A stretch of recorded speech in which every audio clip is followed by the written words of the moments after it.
حميم تنزيل الكتاب من الله العزيز الحكيم إن في السماوات والأرض لآيات للمؤمنين وفي خلقكم وما يبث من دابة آيات لقوم يوقنون واختلاف الليل والنهار وما أنزل الله من السماء من رزق فأحيا به الأرض بعد موتها وتصريف الرياح آيات لقوم يعقلون تلك آيات الله نتلوها عليك بالحق فبأي حديث بعد الله وآياته يؤمنون ويل لكل أفاك أثيم يسمع آيات الله تتلى عليه ثم يصر مستكبرا كأن لم يسمعها فبشره بعذاب أليم وإذا علم من آياتنا شيئا اتخذها هزوا أولئك لهم عذاب مهين من ورائهم جهنم ولا يغني عنهم ما كسبوا شيئا ولا ما اتخذوا من دون الله أولياء ولهم عذاب عظيم هذا هدى والذين كفروا بآيات ربهم لهم عذاب من رجز أليم الله الذي سخر لكم البحر لتجري الفلك فيه بأمره ولتبتغوا من فضله ولعلكم تشكرون وسخر لكم ما في السماوات وما في الأرض جميعا منه إن في ذلك لآيات لقوم يتفكرون قل للذين آمنوا يغفروا للذين لا يرجون أيام الله ليجزي قوما بما كانوا يكسبون من عمل صالحا فلنفسه ومن أساء فعليها ثم إلى ربكم ترجعون ولقد آتينا بني إسرائيل الكتاب والحكم والنبوة ورزقناهم من الطيبات وفضلناهم على العالمين وآتيناهم بينات من الأمر فما اختلفوا إلا من بعد ما جاءهم العلم بغيا بينهم إن ربك يقضي بينهم يوم القيامة فيما كانوا فيه يختلفون ثم جعلناك على شريعة من الأمر فاتبعها ولا تتبع أهواء الذين لا يعلمون إنهم لن يغنوا عنك من الله شيئا وإن الظالمين بعضهم أولياء بعض والله ولي المتقين هذا بصائر للناس وهدى ورحمة لقوم يوقنون أم حسب الذين اجترحوا السيئات أن نجعلهم كالذين آمنوا وعملوا الصالحات سواء محياهم ومماتهم ساء ما يحكمون وخلق الله السماوات والأرض بالحق ولتجزى كل نفس بما كسبت وهم لا يظلمون وخلق الله السماوات والأرض بالحق ولتجزى كل نفس بما كسبت وهم لا يظلمون أفرأيت من اتخذ إلهه هواه وأضله الله على علم وختم على سمعه وقلبه وجعل على بصره غشاوة فمن يهديه من بعد الله أفلا تذكرون وقالوا ما هي إلا حياتنا الدنيا نموت ونحيا وما يهلكنا إلا الدهر وما لهم بذلك من علم إن هم إلا يظنون وإذا تتلى عليهم آياتنا بينات ما كان حجتهم إلا أن قالوا ائتوا بآبائنا إن كنتم صادقين قل الله يحييكم ثم يميتكم ثم يجمعكم إلى يوم القيامة لا ريب فيه ولكن أكثر الناس لا يعلمون ولله ملك السماوات والأرض ويوم تقوم الساعة يومئذ يخسر المبطلون وترى كل أمة جاثية كل أمة تدعى إلى كتابها اليوم تجزون ما كنتم تعملون هذا كتابنا ينطق عليكم بالحق إنا كنا نستنسخ ما كنتم تعملون فأما الذين آمنوا وعملوا الصالحات فيدخلهم ربهم في رحمته ذلك هو الفوز المبين وأما الذين كفروا أفلم تكن آياتي تتلى عليكم فاستكبرتم وكنتم قوما مجرمين وإذا قيل إن وعد الله حق والساعة لا ريب فيها قلتم ما ندري ما الساعة إن نظن إلا ظنا وما نحن بمستيقنين وبدا لهم سيئات ما عملوا وحاق بهم ما كانوا به يستهزئون وقيل اليوم ننساكم كما نسيتم لقاء يومكم هذا ومأواكم النار وما لكم من ناصرين ذلكم بأنكم اتخذتم آيات الله هزوا وغرتكم الحياة الدنيا فاليوم لا يخرجون منها ولا هم يستعتبون فلله الحمد رب السماوات ورب الأرض رب العالمين وله الكبرياء في السماوات والأرض وهو العزيز الحكيم. حميد تنزيل الكتاب من الله العزيز الحكيم ما خلقنا السماوات والأرض وما بينهما إلا بالحق وأجل مسمى والذين كفروا عما أنذروا معرضون قل أرأيتم ما تدعون من دون الله أروني ماذا خلقوا من الأرض أم لهم شرك في السماوات ائتوني بكتاب من قبل هذا أو أثارة من علم إن كنتم صادقين ومن أضل ممن يدعو من دون الله من لا يستجيب له إلى يوم القيامة وهم عن دعائهم غافلون وإذا حشر الناس كانوا لهم أعداء وكانوا بعبادتهم كافرين وإذا تتلى عليهم آياتنا بينات قال الذين كفروا للحق لما جاءهم هذا سحر مبين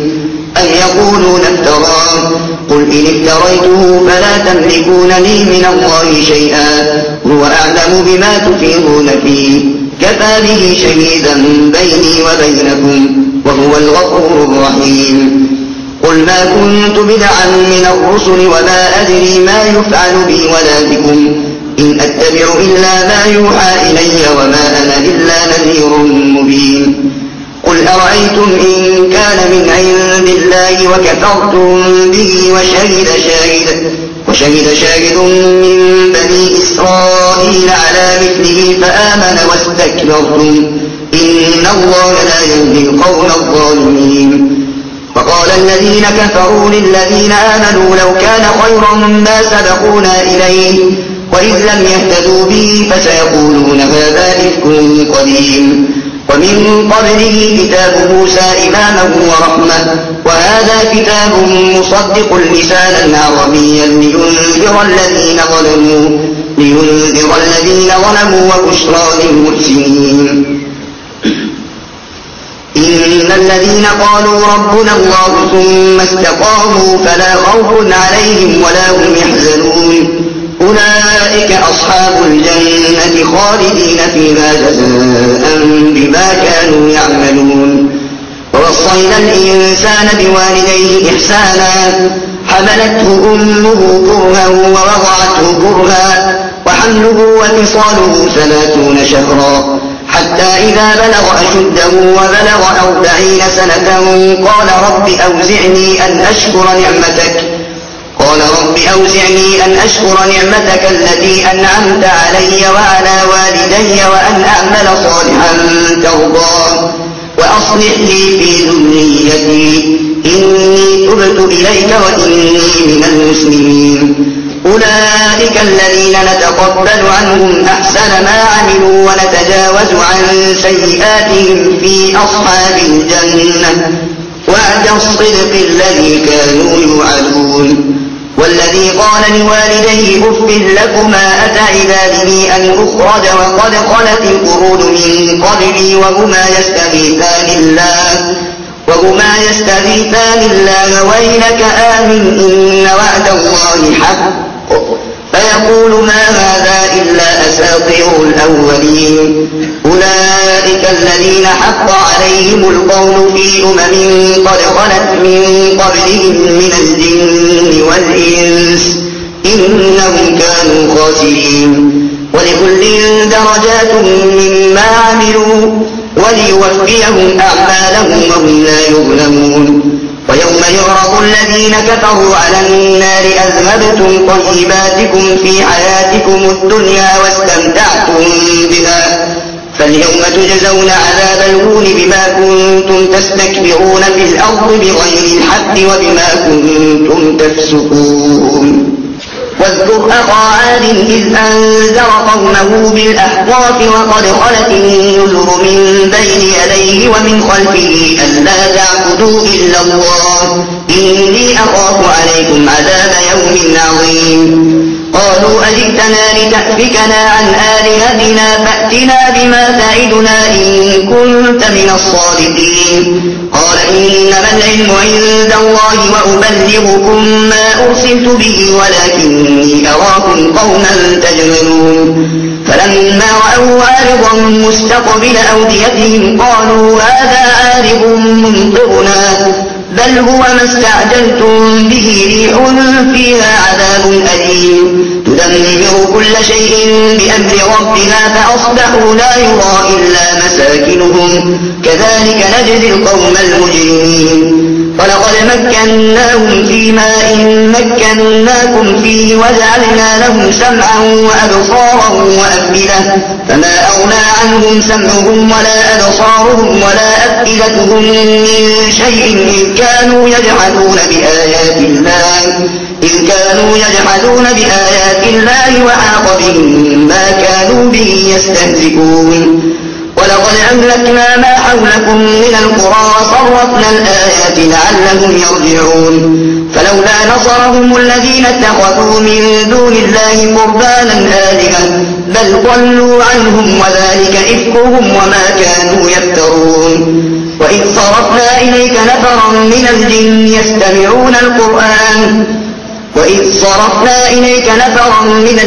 يستمعون القرآن فلما حضروه قالوا أنصتوا فلما قضي ولوا إلى قومهم منذرين. قالوا يا قومنا إنا سمعنا كتابا أنزل من بعد موسى مصدقا لما بين يديه يهدي إلى الحق وإلى طريق مستقيم. يا قومنا أجيبوا داعي الله وآمنوا به يغفر لكم من ذنوبكم ويجركم من عذاب أليم. ومن لا يجب داعي الله فليس بمعجز في الأرض وليس له من دونه أولياء أولئك في ضلال مبين. أولم يروا أن الله الذي خلق السماوات والأرض ولم يعي بخلقهن بقادر على أن يحيي الموتى بلى إنه على كل شيء قدير. ويوم يعرض الذين كفروا على النار أليس هذا بالحق قالوا بلى وربنا قال فذوقوا العذاب بما كنتم تكفرون. فاصبر كما صبر أولو العزم من الرسل ولا تستعجل لهم كأنهم يوم يرون ما يوعدون لم يلبثوا إلا ساعة من نهار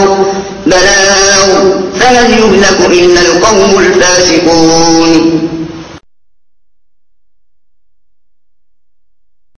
الذين كفروا وصدوا عن سبيل الله أضل أعمالهم. والذين آمنوا وعملوا الصالحات وآمنوا بما نزل على محمد وهو الحق من ربهم كفر عنهم سيئاتهم وأصلح بالهم ذلك بأن الذين كفروا اتبعوا الباطل وأن الذين آمنوا اتبعوا الحق من ربهم كذلك يضرب الله للناس أمثالهم. فإذا لقيتم الذين كفروا فضرب الرقاب حتى إذا أثخنتموهم فشدوا الوثاق فإما منا بعد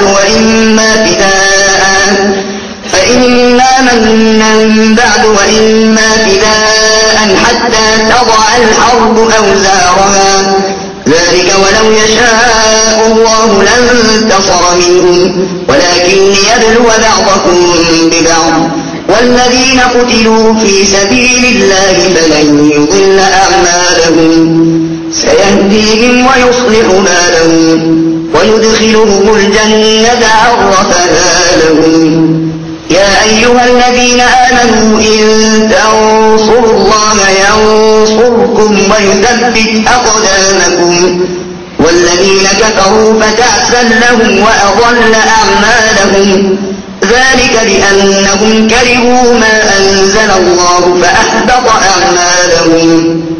أفلم يسيروا في الأرض فينظروا كيف كان عاقبة الذين من قبلهم دمر الله عليهم وللكافرين أمثالها ذلك بأن الله مولى الذين آمنوا وأن الكافرين لا مولى لهم إن الله يدخل الذين آمنوا وعملوا الصالحات جنات تجري من تحتها الأنهار والذين كفروا يتمتعون ويأكلون كما تأكل الأنعام والنار مثوى لهم وكأي من قرية هي أشد قوة من قريتك التي أخرجتك أهلكناهم فلا ناصر لهم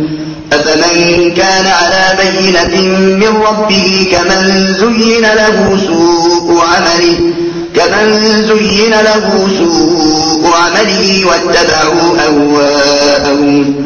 مثل الجنة التي وعد المتقون فيها أنهار من ماء غير آسن وأنهار من لبن لم يتغير طعمه وأنهار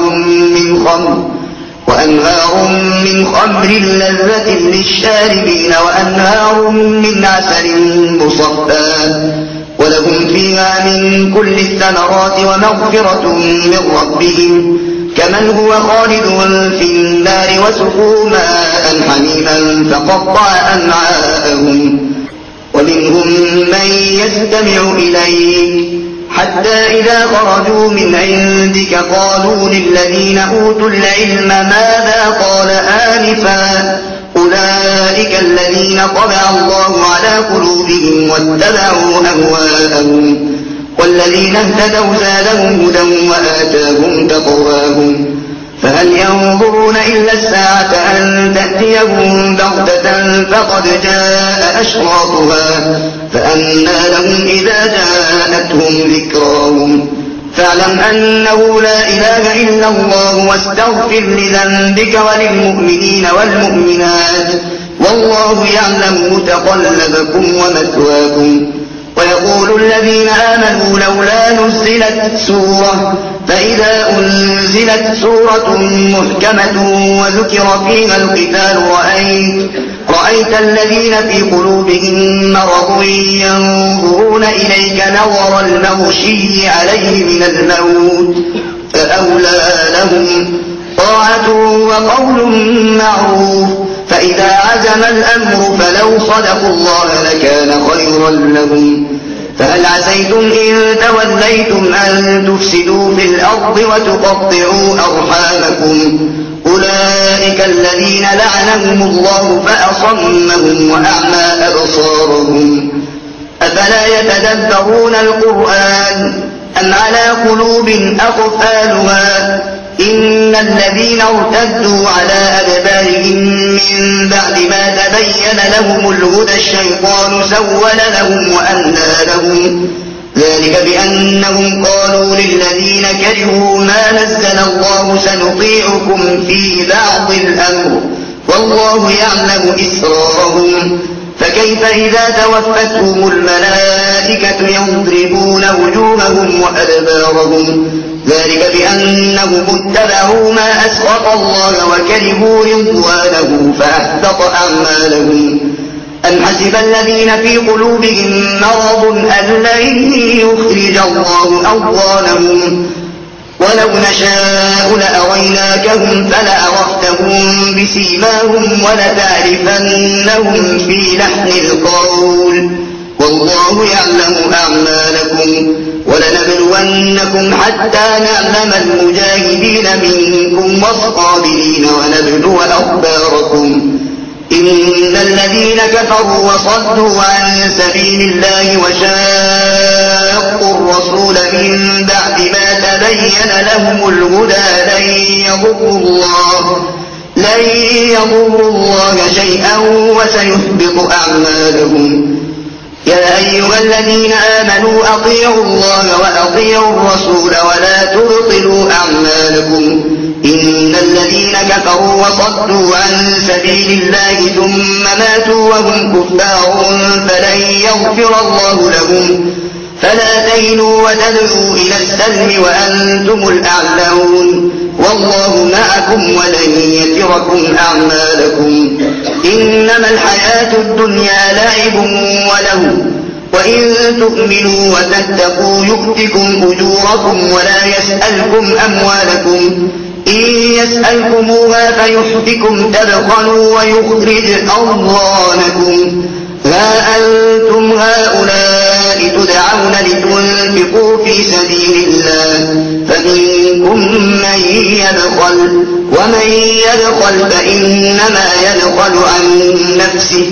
والله الغني وأنتم الفقراء وإن تتولوا يستبدل قوما غيركم ثم لا يكونوا أمثالكم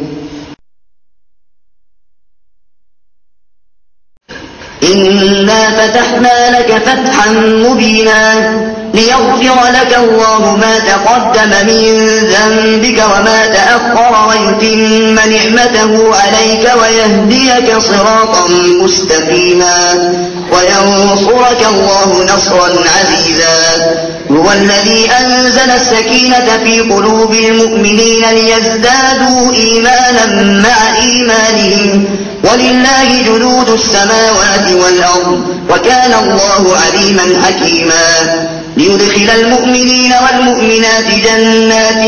تجري من تحتها الأنهار خالدين فيها ويكفر عنهم سيئاتهم وكان ذلك عند الله فوزا عظيما ويعذب المنافقين والمنافقات والمشركين والمشركات الظانين بالله ظن السوء عليهم دائرة السوء وغضب الله عليهم ولعنهم وأعد لهم جهنم وساءت مصيرا ولله جنود السماوات والأرض وكان الله عزيزا حكيما إنا أرسلناك شاهدا ومبشرا ونذيرا لتؤمنوا بالله ورسوله وتعزروه وتوقروه وتسبحوه بكرة وأصيلا إن الذين يبايعونك إنما يبايعون الله يد الله فوق أيديهم فمن نكث فإنما ينكث على نفسه ومن أوفى بما عاهد عليه الله فسيؤتيه أجرا عظيما سيقول لك المخلفون من الأعراب شغلتنا أموالنا وأهلنا فاستغفر لنا يقولون بألسنتهم ما ليس في قلوبهم قل فمن يملك لكم من الله شيئا إن أراد بكم ضرا أو أراد بكم نفعا بل كان الله بما تعملون خبيرا بل ظننتم أن لن ينقلب الرسول والمؤمنون إلى أهليهم أبدا وزين ذلك في قلوبكم وظننتم ظن السوء وكنتم قوما بورا ومن لم يؤمن بالله ورسوله فإنا أعتدنا للكافرين سعيرا ولله ملك السماوات والأرض يغفر لمن يشاء ويعذب من يشاء وكان الله غفورا رحيما سيقول المخلفون إذا انطلقتم إلى مغانم لتأخذوها ذرونا نتبعكم يريدون أن يبدلوا كلام الله قل لن تتبعونا كذلكم قال الله من قبل فسيقولون بل تحسدوننا بل كانوا لا يفقهون إلا قليلا قل للمخلفين من الأعراب ستدعون إلى قوم أولي بأس شديد تقاتلونهم أو يسلمون فإن تطيعوا يؤتكم الله أجرا حسنا وإن تتولوا كما توليتم من قبل يعذبكم عذابا أليما ليس على الأعمى حرج ولا على الأعرج حرج ولا على المريض حرج ومن يطع الله ورسوله يدخله جنات تجري من تحتها الأنهار ومن يتول يعذبه عذابا أليما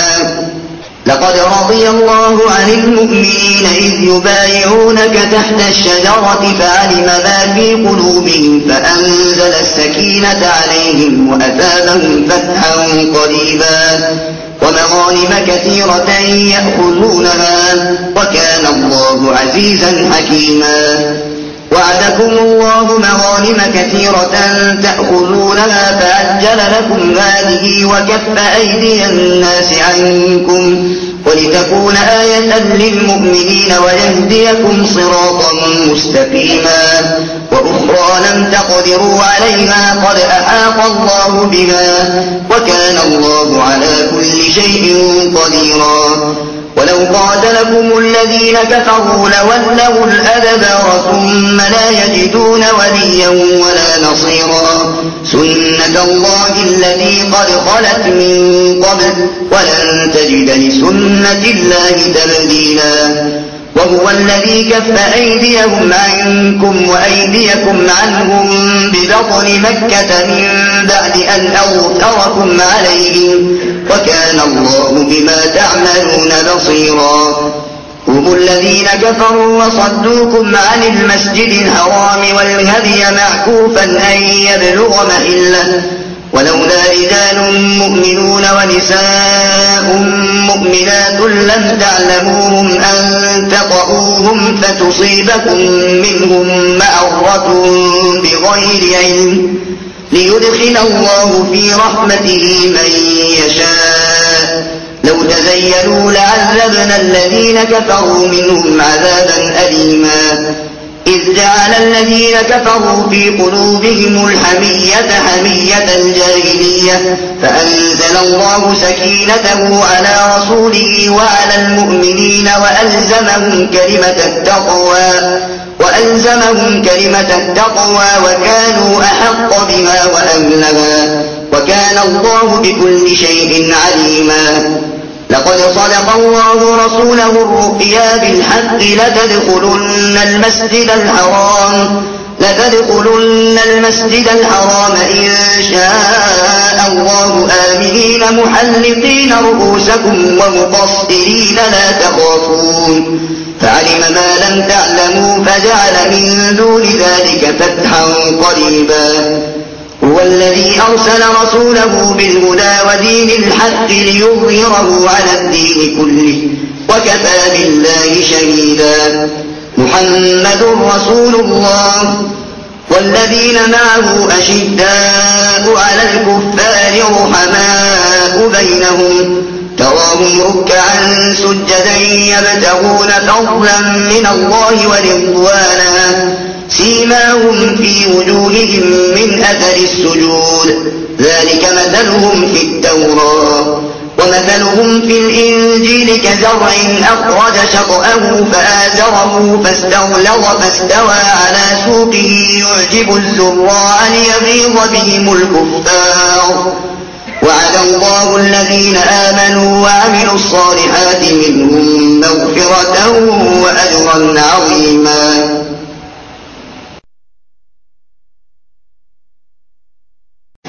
يا أيها الذين آمنوا لا تقدموا بين يدي الله ورسوله واتقوا الله إن الله سميع عليم. يا أيها الذين آمنوا لا ترفعوا أصواتكم فوق صوت النبي ولا تجهروا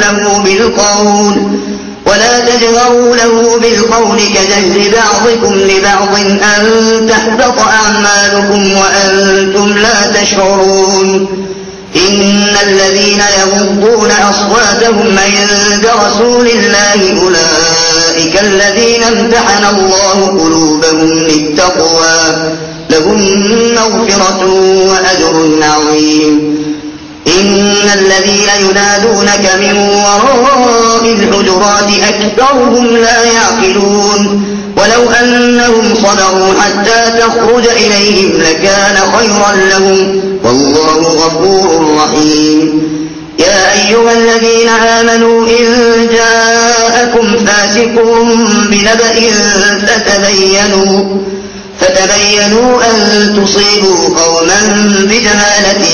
فتصبحوا على ما فعلتم نادمين. واعلموا أن فيكم رسول الله لو يطيعكم في كثير من الأمر لعنتم ولكن الله وحبب إليكم الإيمان وزينه في قلوبكم وكره إليكم الكفر والفسوق والعصيان أولئك هم الراشدون فضلا من الله ونعمة والله عليم حكيم. وإن طائفتان من المؤمنين اقتتلوا فأصلحوا بينهما فإن بغت إحداهما على الأخرى فقاتلوا التي تبغي حتى تفيء إلى أمر الله فإن فاءت فأصلحوا بينهما بالعدل وأقسطوا إن الله يحب المقسطين. إنما المؤمنون إخوة فأصلحوا بين أخويكم واتقوا الله لعلكم ترحمون. يا أيها الذين آمنوا لا يسخر قوم من قوم عسى أن يكونوا خيرا منهم ولا نساء من نساء عسى أن يكن خيرا منهن ولا تلمزوا أنفسكم ولا تنابزوا بالألقاب بئس الاسم الفسوق بعد الإيمان ومن لم يتب فأولئك هم الظالمون. يا أيها الذين آمنوا اجتنبوا كثيرا من الظن إن بعض الظن إثم ولا تجسسوا ولا يغتب بعضكم بعضا أيحب أحدكم أن يأكل لحم أخيه ميتا فكرهتموه واتقوا الله إن الله تواب رحيم. يا أيها الناس إنا خلقناكم من ذكر وأنثى وجعلناكم شعوبا وقبائل لتعارفوا إن أكرمكم عند الله أتقاكم إن الله عليم خبير. قالت الأعراب آمنا قل لم تؤمنوا ولكن قولوا أسلمنا ولما يدخل الإيمان في قلوبكم وإن تطيعوا الله ورسوله لا يلتكم من أعمالكم شيئا إن الله غفور رحيم. إنما المؤمنون الذين آمنوا بالله ورسوله ثم لم يرتابوا وجاهدوا بأموالهم وأنفسهم في سبيل الله أولئك هم الصادقون. قل أتعلمون الله بدينكم والله يعلم ما في السماوات وما في الأرض والله بكل شيء عليم. يمنون عليك أن أسلموا قل لا تمنوا علي إسلامكم بل الله يمن عليكم أن هداكم للإيمان إن كنتم صادقين. إن الله يعلم غيب السماوات والأرض والله بصير بما تعملون.